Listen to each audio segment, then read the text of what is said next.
So, as you've heard there, the 69-year-old, that's Pope Leo, has roots in both the United States and Latin America, having served as a missionary in Peru for many years. His appointment marking a significant shift and signals a new chapter for the Vatican.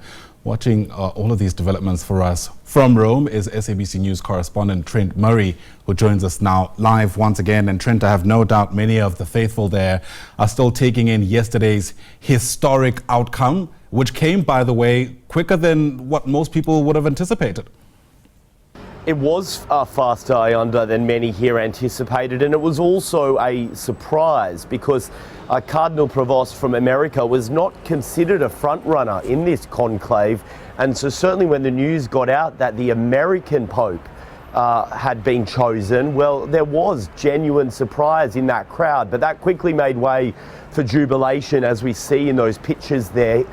Large rounds of applause across the crowd, people flooding in from across the city to try and get a front row seat to all of this. And there was a real warm welcoming, I think, of the fact that amongst the first things the new Pope did was offer a blessing to the crowd and acknowledged his predecessor, Pope Francis. The last action Pope Francis took on that Easter Sunday before he died on Easter Monday was to also offer a blessing from that very same balcony. But of course now the real work begins, I think, as observers and the Catholic faithful pore over those first statements that he made to try and get a clue over what sort of Pope he will be, what direction of travel he will take the Catholic Church. But what the Vatican is saying this morning is that the work has already begun. Pope Leo XIV beginning his tenure, trying to carve out his own legacy and lead the world's 1.4 billion Catholics. His nationality, or at least where he was born, as the first American Pope ever. And I didn't know this, but part of the reason why I suppose people have been surprised is that apparently there's been talks, nothing official in the documents of the church, of course, that, we'd never see an American Pope because of just the power that America has already in Washington.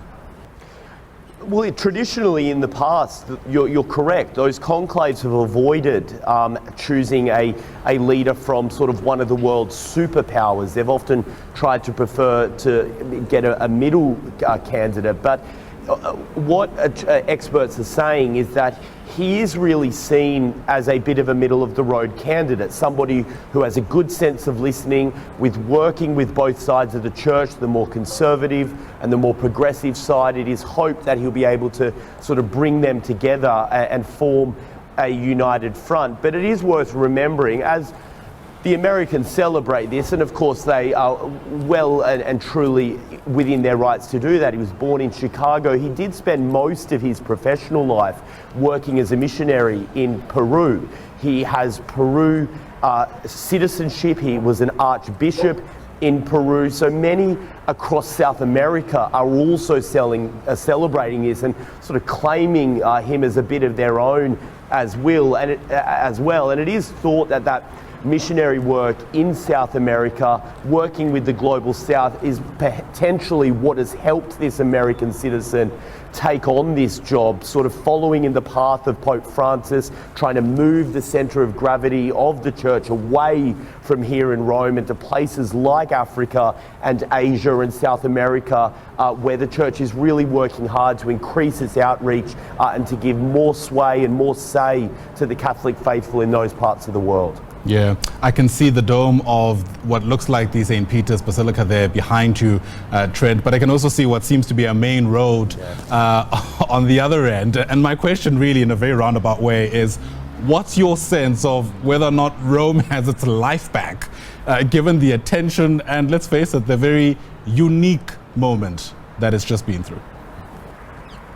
Well, when the news broke yesterday and we saw that white smoke, we got an indication, I think, of how the Romans were feeling about all of this, because there was quite literally a stampede down to St. Peter's Square, people running from their office buildings and their apartment blocks, trying to get down there and get a front row seat to all of this. Rome, I think, has enjoyed being in the spotlight. We know, of course, there's many holiday makers and tourists here who may not necessarily be Catholic, but they wanted to get a front row seat to this moment of history. There's been quite a lot of money made, I think it's fair to say. Very difficult to get a seat at a pizzeria in recent days. Many merchants selling souvenirs, tea towels and teacups and plates, all of that are being sold in great number, and we are being told that those same vendors are working overtime this morning to try and get the face of the new Pope on some of that merchandise and to use this opportunity to make some sales before many of those Catholic pilgrims leave. Yeah, those are the spin-offs I think we don't talk often about. Trent Murray, what a pleasure it's been. Thanks once again for covering this historic moment for us. Trent, live to us there from Rome in Italy.